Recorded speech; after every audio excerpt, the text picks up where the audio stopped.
ശനി വക്രഗതിയിൽ സഞ്ചരിക്കുന്ന ജൂൺ 30 മുതൽ നവംബർ 15 വരെയുള്ള കാലം കർക്കിടകം രാശിക്കാർക്ക് അത്ര നന്നല്ല.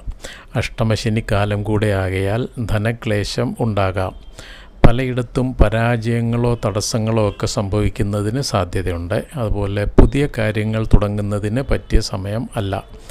ജോലി സ്ഥലത്ത് ചില ക്ലേശങ്ങൾക്ക് സാധ്യത കാണുന്നു. ധനക്ലേശത്തിന് സാധ്യതയുണ്ട്. ആകയാൽ ധന ഇടപാടുകൾ പ്രത്യേകം ശ്രദ്ധിച്ചു മാത്രമേ ആകാവൂ. പുതിയ ഇൻവെസ്റ്റ്മെൻറ്റിനൊന്നും പറ്റിയ സമയം അല്ല.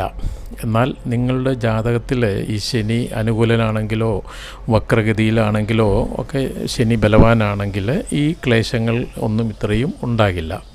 ഇതിനൊക്കെ കുറവുണ്ടാകാം. പക്ഷേ അയ്യപ്പസ്വാമിക്ക് നീരാഞ്ജനം വഴിപാട് നടത്തുക, വിഷ്ണു സഹസ്രനാമം എന്നും ജപിക്കുക, ഹനുമാൻ ചാലിസ എന്നും ജപിക്കുക, ഇങ്ങനെയൊക്കെ ചെയ്തു കഴിഞ്ഞാൽ ക്ലേശങ്ങൾ ഒന്നും തന്നെ ഉണ്ടാകുകയില്ല.